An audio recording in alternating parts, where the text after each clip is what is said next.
الأهلي يتعادل إيجابيا 1-1 مع الجيش الملكي المغربي الذي قدم ولا أروع في هذه المباراة من دفاع وهجوم.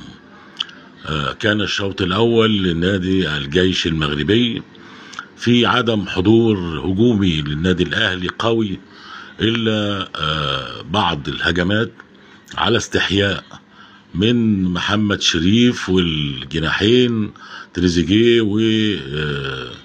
وبن شرقي، ولكن كانت مباراة يعني متوسطة في الشوط الأول، والحكم أسوأ ما في المباراة. الحكم بيدي قرارات عكسية تماما. يعني ضربة الجزاء اللي احتسبها ضد الأهلي ليست ضربة جزاء. في لعبتين أهم من ضربة الجزاء دي للجيش الملكي المغربي، يعني كانوا على الأقل واحدة منهم ضربة جزاء محققة، إلا أنه لم يحتسبها. الحكم أسوأ ما في المباراة. الفريقين قدموا مستوى عالي جدا وفي ندية قوية جدا. الشوط الثاني طبعا استحوذ النادي الأهلي. تريزيجيه كالعادة هو بطل الرواية وبطل الملحمة. التعادل بطعم المكسب بالنسبة للأهلي.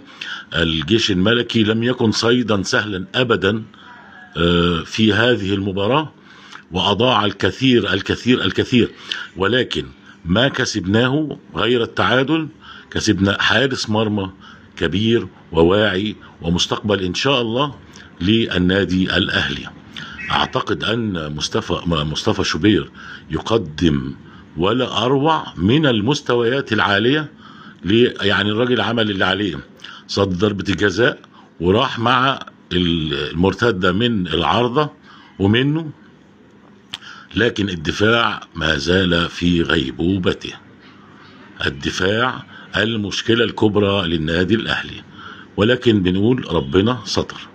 والتعادل مع الجيش الملكي المغربي تعادل بطعم الفوز. الأهلي يحصل على 4 نقاط مع يانج أفريكانز، والجيش الملكي المغربي نقطة واحدة. أعتقد أن الأهلي يعني هيبقى على مقدمة وصدارة هذه المجموعة بحكم أنه حرف الألف. ألف مبروك للنادي الأهلي. سحقا لكل حاسد وحاقد كان ينتظر سقوطنا، وخاصة هاني إبراهيم اللي بعت لي ضحكة سخيفة لما قلت الحكم